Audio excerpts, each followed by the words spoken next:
Hey,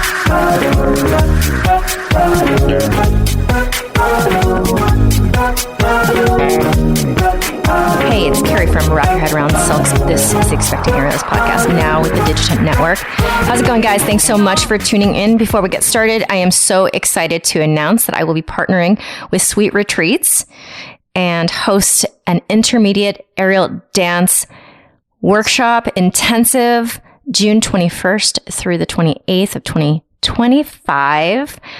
I am so excited. 7 days of aerial and flow and camaraderie and jacuzzis and pools and jumping in the ocean and so much fun. I would love for you guys to join me. I've got plenty of students in the 2 cities that I've worked in, but then outside of that, I would love to meet you. So early bird starts December 1st, and I will keep you guys abreast of all of the details. We have Roll It Out every Tuesday and Thursday at 7 p.m. Pacific. We hit the mat with balls and foam rollers. We gossip, we laugh, and we maintain our aerial muscles. I am out of chronic pain because of this 2-hour blocks in the week. And I really want to get to know you guys and then really help you be healthier aerialists. We have a comprehensive course. It will give confidence to those who train on their own, or if you have spotty access to instructors where you live. It is a comprehensive beginner to intermediate silks course, 12 modules. I made it for you guys. I hope you join me there. And then, of course, aerial rehab for the postpartum, post-injury aerialist. If you need to get back in the studio, but you need steps to get there, it's meant to be the bridge between PT and your favorite aerial class. Oh man, these days I am living straight on caffeine. Yeah, I finally got like 8 straight hours of sleep last night. I took magnesium before bed and it like really helped. Did you? Yeah, I thought it was all kind of bullshit and then I tried it. I don't know, it could have been like a placebo effect. But I'll take it. Maybe you just really needed to sleep, but yeah, that's true. For me, it's because I started on the schedule where my bean just started school here in our new city. We're in San Antonio. Yeah. And I still work late at night because I'm teaching like classes. Yeah. But then now I have school drop off. I know how that is. And the kids don't care if they you do worked not. late. They're like, it's 6, we're up. Is it Cyara or Cyara? Yeah, Cyara. Cyara. Carrie. Yeah. So if you'll introduce yourself, full name, where you live, a little bit about your practice, a little bit about your family, and then I will jump right in. So full name, Cyara Hotopp. I'm based out of Columbus, Ohio, but I travel a lot for shows and stuff. And I started out as a figure skater. I competed like for a whole long time growing up, and then I started getting into aerial maybe like 5 or like 6 years ago, and I started performing like 3 years ago, and then I got my first contract a couple years ago. So I kind of decided to pursue it like more full-time professionally, and that's kind of where I'm at right now. It's kind of trying to keep taking shows and build my resume, get better with it. What was your first contract? Six Flags Great America, and it's kind of by Chicago. Oh my God. So wait, it was fun. Did I know that you're Columbus? No. Yeah, I don't Columbus, think I knew Ohio. that. Yeah. Because I'm from there. Well, ish. Oh, that's cool. Where are you from? Yeah. I grew up in Granville, Ohio. Granville. Okay. Yeah, that's pretty close. Yeah, that's awesome. Pretty close. Oh, did you come around like the city at all when you were growing up? I feel like I didn't know that. And I feel like I get really excited when I have people on here from Columbus because it's like kindred spirits from my hometown-ish. Yeah, Midwest. You're so nice. Yeah, I love it. And how about you and your family? Who do you live with? Are you by yourself out there, or? So I've got my 2 kids. They're 8 and 3, and I've got like a lot of family support for doing shows and stuff, which is something I'm really, really grateful for. My mom helps a lot, but it's us right now, and we've been just trying to balance like the travel and having the family, and then having the kids come out with me, and all of that stuff has been kind of a thing, an ongoing thing that I'm, an ongoing balance that I've been trying to strike. But I think we're making it work pretty well.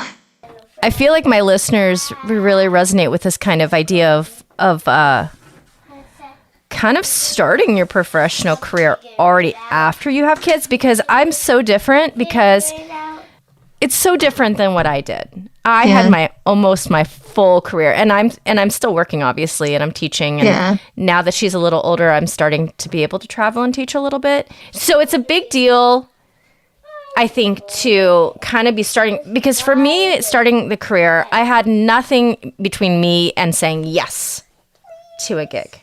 You started Ariel, you said, about 5 years ago?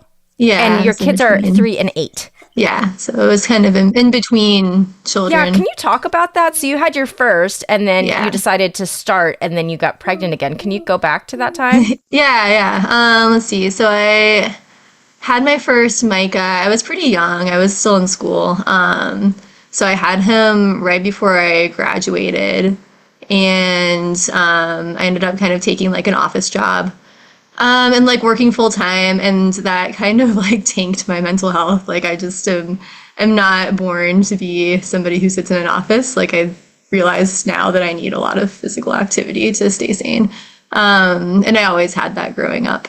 So I started taking aerial classes just as kind of like an outlet.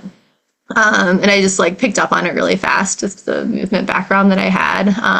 And I'd always loved performing. So I just kind of started out with like local performing. And then, I feel like it just kind of grew from there. I realized how much I liked it, and it's something that I'm kind of like naturally good at, that I also like, which is like kind of crazy to find. But yeah, I think it has just kind of grown.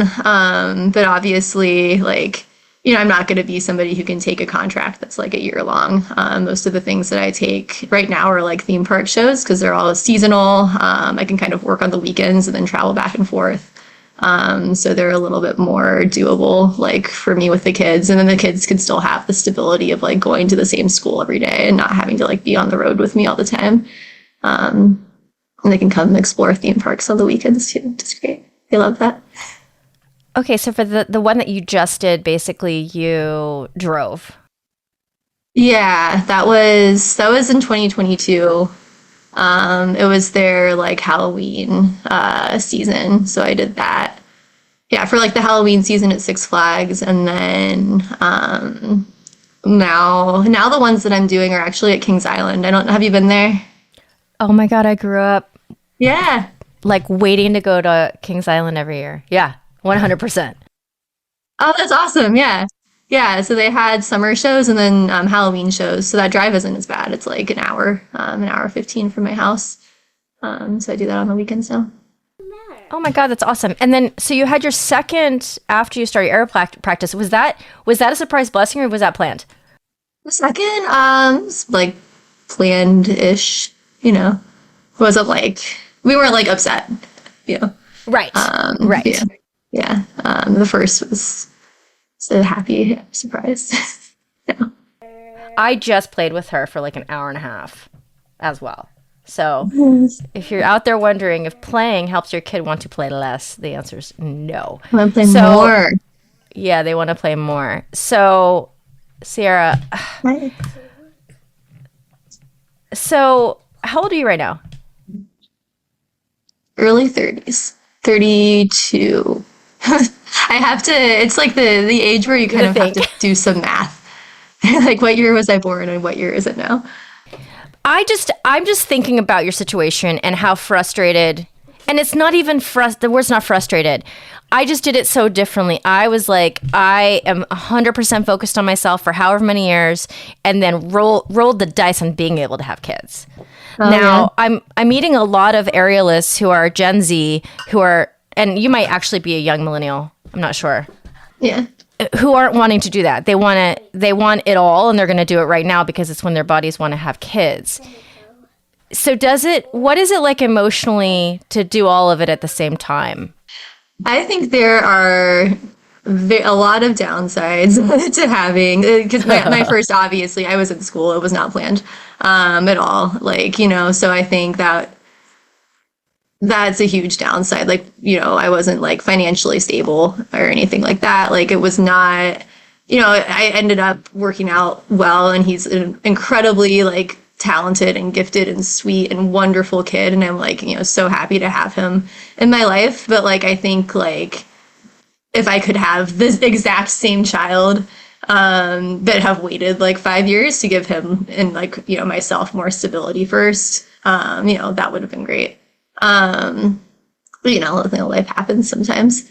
But I think like definitely, trying to pursue this with kids, like, I think I am very fortunate that I have the support system that I have that lets me do it and gives the kids a lot of stability. But that's, not common. And I think it's, it's definitely like it's a challenging, it can be like a challenging life with the travel, especially. So, I think one upside to having kids young though is that, I was pregnant in my early 20s, and also pregnant in my late 20s. And, like the difference in pregnancies, like, even though I was a lot more like fit and healthy in my late 20s, my early 20s was just a much easier time to be pregnant. Like I was like wearing heels into my third trimester, like. Yeah, so kind of the ups and the downsides. I definitely like, I look at what I did and what I'm currently doing because she came out of me when I was 42. Yeah. Like I'm going to be 60 when she's 20. Wait, Yeah. is that math? I'm going to be in my 60s when she's in her 20s. Like that's going to be a downside. I have friends who like only a couple years after me decided not to have a kid with their partner because they decided they crossed the barrier of like not being able to be alive long enough for their children. Oh, yeah, I think it's beneficial to get to like know your grandchildren, but also age, like, age doesn't necessarily determine your like energy levels and your activity levels. I think if you like, barring, some health crisis, if you like stay active and take care of yourself, then you can still like, be very happy into your 60s and 70s and 80s and 90s. So it's gonna be okay, but it always like strikes me so interesting that just the huge difference. Like my other podcast, my co-host, she's gonna be a grandmother this year with the same age. Oh, yeah, and she's like struggling too. She's like, what? Yeah. Wait, how old did you say you were? I'm 47 now. 47. Okay. Yeah.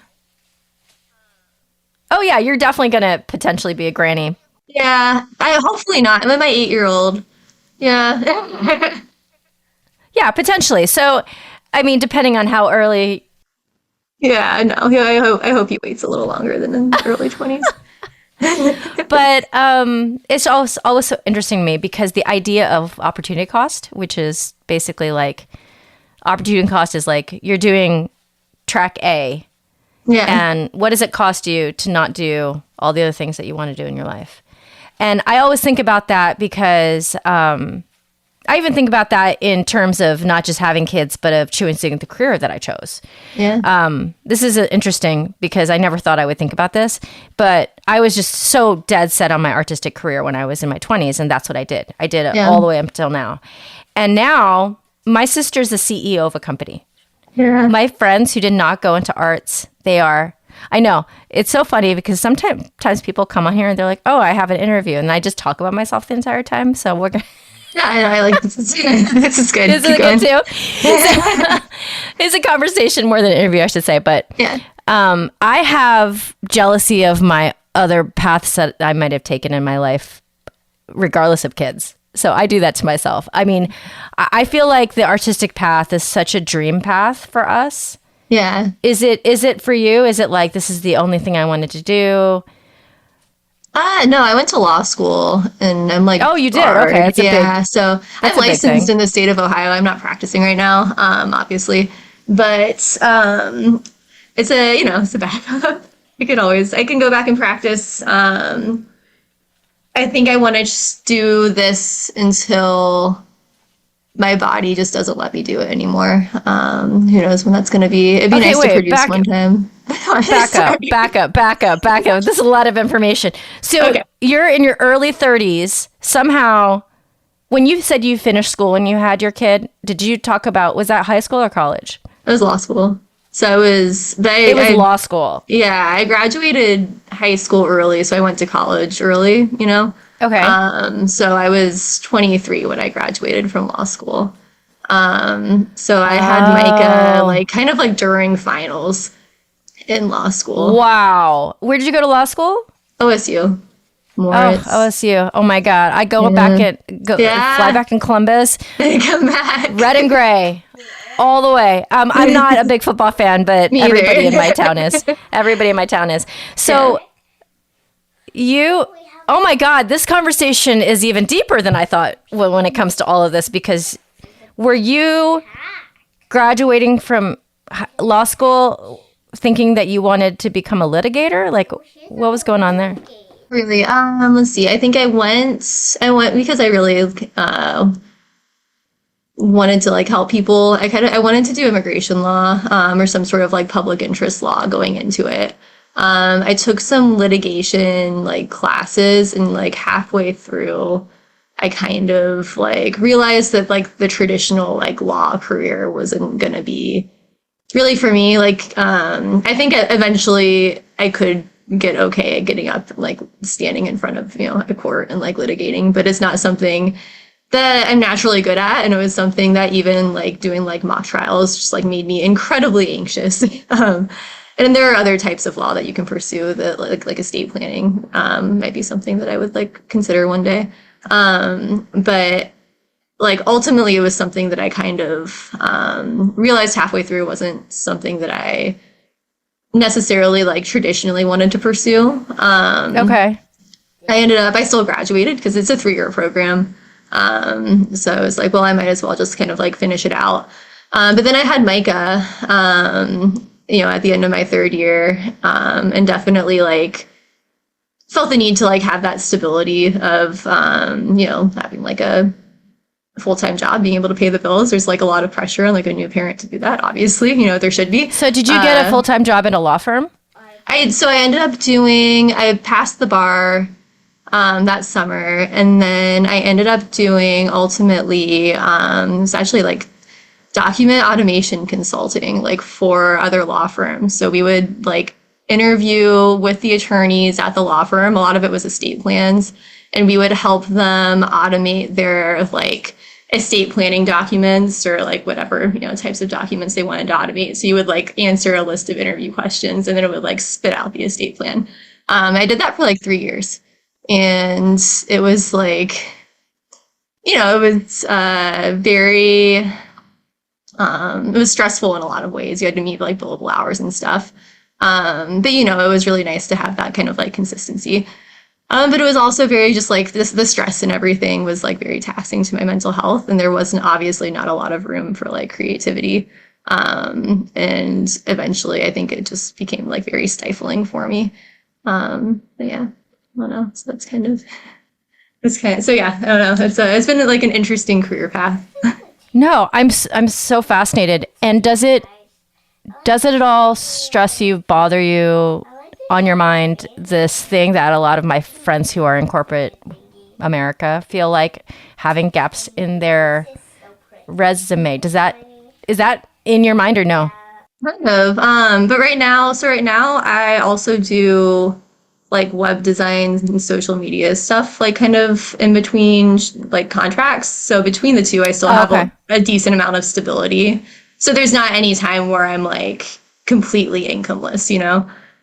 So I always have at least enough to like meet our needs. And then, you know, sometimes that varies with shows, but like. Oh my God, Cyara, I'm very impressed right now. Okay. So this is what I find though. These are the people I find on this podcast. Don't be impressed by her? I should be impressed by her. Oh my gosh, she's doing a lot one time in her life.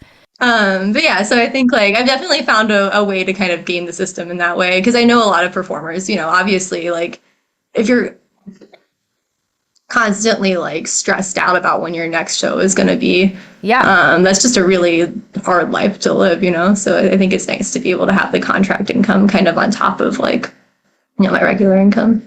Where do you train in Columbus? I train and I teach a little bit. I taught more before I was traveling more. It was this great studio. It's called Aerotique. The owner, Manuela, is just wonderful. She's a mom as well, and she's very sweet. Tell me what it's like, because I don't know the answer to this. Tell me what it's like being a professional living in Columbus. It's nice. Well, we have a very supportive, like especially aerial community. Everybody, everybody's like gets along really well, like in a collective. I am not as much a part of like the local performance scene as I was when I was first starting out.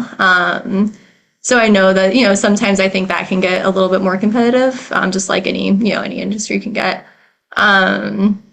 But like within kind of the like aerial like training scene and everything like that, I think everybody has been super sweet and supportive. I think we have a couple of really nice studios that like work really well at complementing each other. Like I don't get the sense, at least, that the studios, directly try to compete with one another. We kind of like send like students over to each other's studios and like developed a really good like working relationship. Oh, that's nice. So yeah, I think generally, but like as far as like local opportunities go, there's it's on the smaller side, and there's nothing like consistent enough to be able to just perform in Columbus. I would assume. I'm sure like we have some like entertainment companies, like so I'm sure if you like own an entertainment company, which I would stress me out too much, but like you could probably make something. I know you can like make something work with that, but like just performing locally, isn't it's super feasible like to make a living doing. Does it make you want to move to a different city to do it, or is it just that it's working for you with the kids and like just being able to take Midwest gigs? Honestly, I mean, I do have a couple of friends who do it professionally that also travel, and the general sense that I get amongst a lot of people is like, you mostly are, unless you have like a residency somewhere, right? Like you live in Vegas and like you have your like consistent work, like a contract out there, like generally you're going to be traveling anyway. And the cost of living around here is a lot lower than it's going to be like in LA or Vegas. So in a lot of ways, it kind of makes sense to continue living here. But also my family, like my whole family's here, and they're like really my support system. So I don't think I would want to leave, and I definitely wouldn't want, the kids go to a really good school.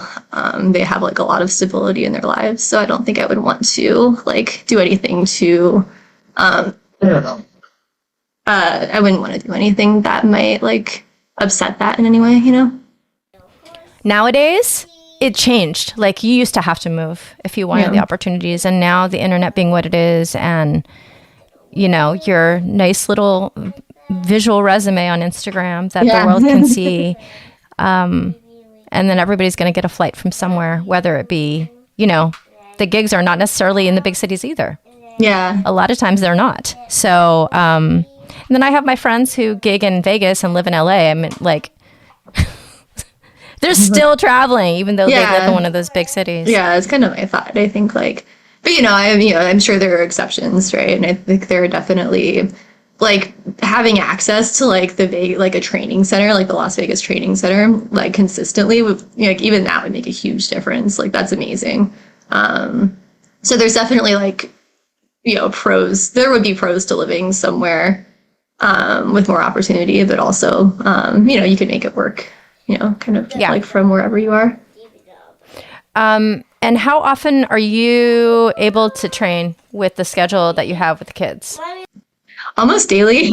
I usually so I drop the kids off. I have one in preschool and one going to, school every day. And I do a little work in the morning, and then I usually have a group that I meet up with, and we usually train in the studio during the day. And then I pick the kids up. And I work right now. I've been doing Kings Island on like the weekends. So that's been like Friday, Saturday, Sunday. But I have a lot of like otherwise I have a lot of flexibility. That's also just been at nights too. It's the Halloween shows, so they've been going pretty late, which is why I totally understand. Like I'll get home at like 1, and then the kids are like, "It's 7." Oh my Good God. morning, mother.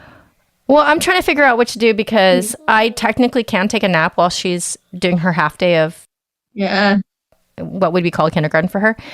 But it just makes me more tired every morning. Yeah, I know it does. Like tomorrow night, for example, I've got an odd private that starts at 8:45 to 10. I have a virtual class that I changed the time to so I could make it happen. So I work until 11 on Tuesday, which is fine. I'm a night owl. But that turnaround, and then the choice to take a nap while she's in school is like, okay, well, of course, but then it shifts the whole day. I don't know. And then it like messes up your sleep schedule. I don't know. Yeah, it's hard. It messes up my sleep schedule. And even if she's a little sick right now, so I didn't put her in school, she's still waking up at regular school time. So it's not like the kids she's don't like, care. No. They go to sleep at like 3:00 in the morning, and they'll just be awake. Well, not this one necessarily. But let me look. What? Oh, yeah, that's really pretty. Oh, it is. Usually I talk to a lot of my my guests about their pregnancies, but I just went a different way because I feel like almost all the pregnancies that I talk to where they had the kids in their 20s, it's just so totally fine. Yeah, my pregnancy with my oldest was really, really easy.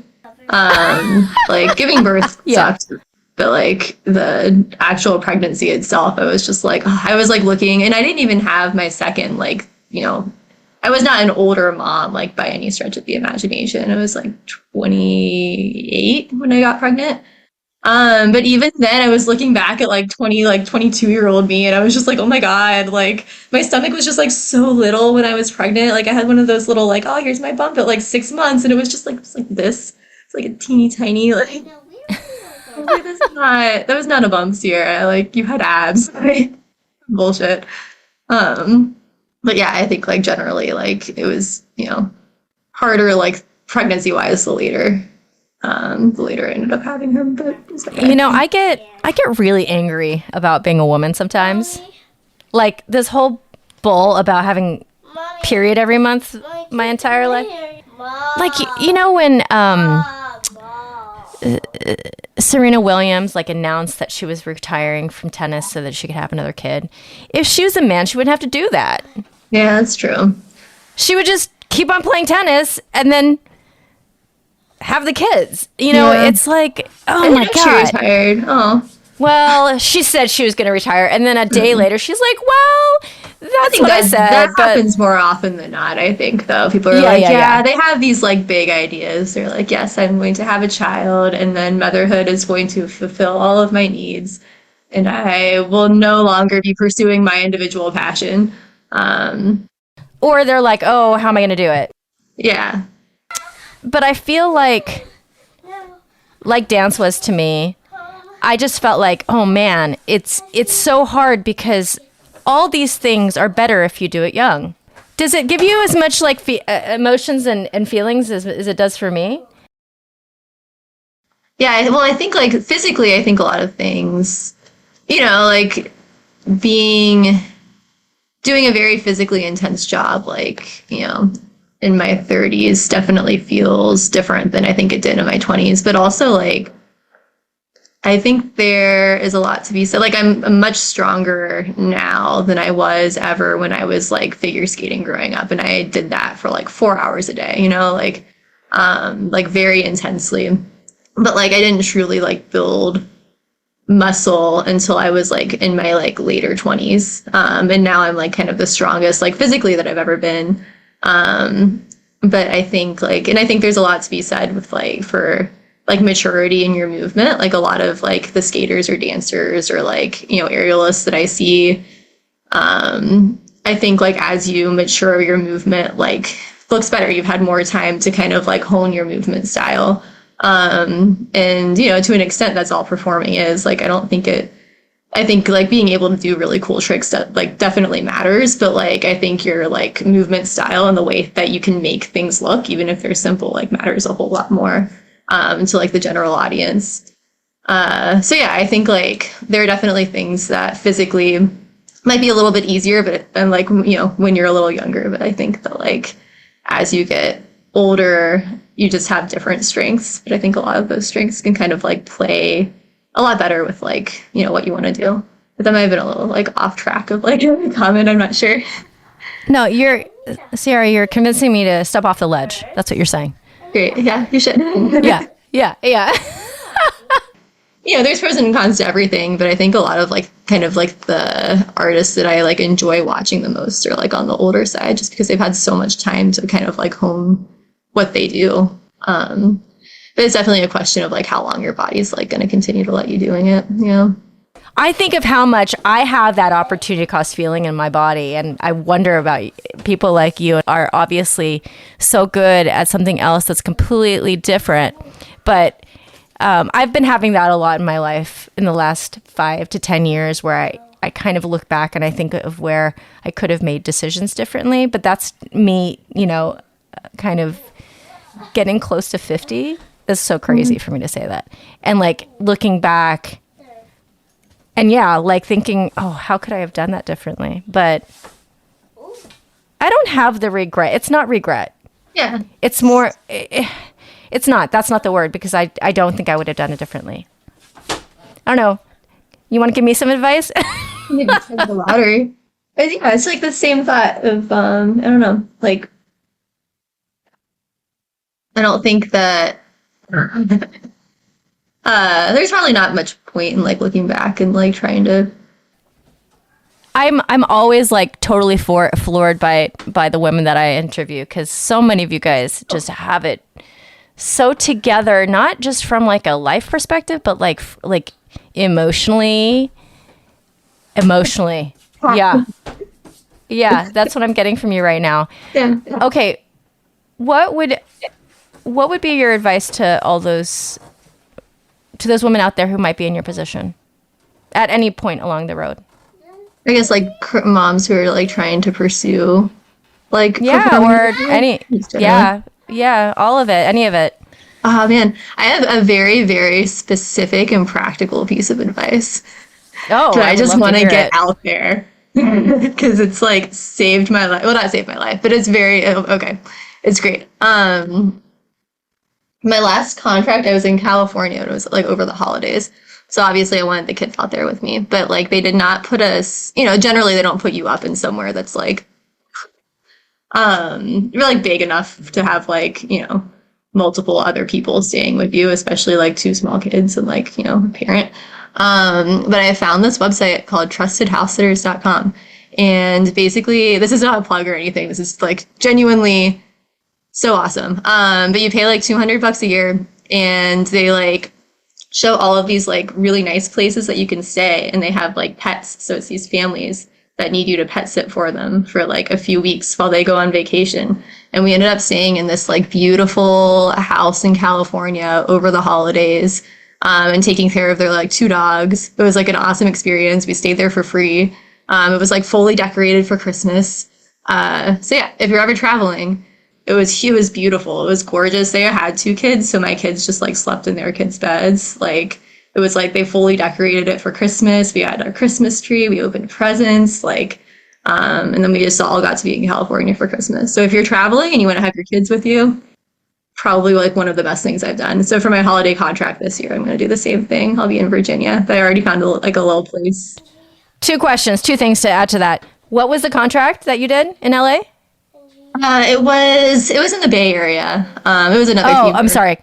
California. Got it. California's Great America. It was an ice show. It's ice show in Lyra. Oh, and were you skating and doing aerial? Yeah. See, those skill sets come in handy, apparently. Okay. And then also that is the plot for The Holiday, the movie with Cameron Diaz and Kate Winslet. And then number 3. It's an interesting variation. Tell me if you know the answer to this. Cirque du Soleil's ice skating show. Does it still exist? Yeah, it does. I think they're touring. I mean, okay, that would be amazing. I don't think they have any specific roles that I would be able to fill. Well, I guess just the skating part. They have like a figure skater that does like duo straps. But like it still kind of is like my dream. That would be amazing. I would love to be in Crystal one day. It would be so cool. But yeah, they're touring internationally. Are you already in their database, Cirque du Soleil's database? Yeah, but I haven't gotten any calls. I've only been doing this for a couple years though, so I'm No. I'm not. build up my Oh resume. yeah, you should be way farther than you are, It's Sarah. true. No, I am not saying that. Okay, so wait. I love that you know that. So it could be in the future. Who knows? Yeah, My friend Sarah Romanaski was on that yeah. show. And she didn't know how to skate before that. And so they taught her how to skate. And I learned every little minutia of her struggle learning how to skate. And I Oh, was that's like, oh really my funny. God, that sounds so stressful Yeah, to be that's a doing cute aerial. thing. Yeah, and have to learn how to skate on the same gig. Yeah, I know they have somebody who like figure skates and does, I don't know who it is in this like tour, but she does like duo straps. And then with the other acts they have is it's like hand balancing and like swinging trapeze and stuff, which is not neither of those are things that I am very adept at. Did you always just train in Ohio or did you get training elsewhere? So far it's been Ohio. I go to visit places. I think when I'm in my 50s and the kids are out of the house just for fun, I would love to go to circus school. Oh my Just God. get to do circus every day, all day. It'd be so fun. Oh my God. I only found circus when I was a little older because dance was my thing. Yeah. But yeah, I hope all that stuff for you. Yeah. All of it. Look at what she did to my Barbie doll. I know. So I was just like you're holding a headless Barbie. Aw. So this is Sherry Wee. My name's Carrie Wee. I named her Sherry Wee because she was my aerialist at the studio. Oh, it's not a headless Yes. Barbie. Okay. Well, it is a headless Barbie because she broke it, but it has all the joints, so it can move and it does everything. Yeah, and you can like set it up and have it do drops. But right, and I See did. if the wraps work. Bean snapped her head off, and so now she's the headless Barbie. But we still have the head, so at least that. Here, take it. Where's the head? I don't know where her head is. Where is it? I don't know where her head is. Anyways, wow. Sarah, I'm going to have to edit the crap out of this episode. Yeah. It has been a joy to talk to you. Thank you for carving out the time for us. Yeah, thank you. Yeah, I'll have to run and pick up the boys. My friends, thank you so much for tuning in. I appreciate you so much. If you'd like to be in the podcast, just send me a DM or email me, Carrie at wrapyourheadaroundsilks.com. This is for you guys. It's for the worldwide community. So if you have a story that you'd love to share, please reach out. I'd love to have you as a virtual student. So if you go to the show notes, there's links for all of my online resources, free mini course, comprehensive beginner to intermediate, and aero rehab as well. I'd love to have you guys there. And check out Greener Grass. It's the podcast that I do with Kelly McVeigh. And we talk about so many things that you might care about. And then we also just gab. We have so much fun. Please leave me a 5-star rating and review. It makes such a huge difference. So I would appreciate that with all of my heart. And thank you so much for tuning in and listening. Over and out. This is Carrie with Wrap Your Head Around Silks. This is the Expected Podcast. Open up.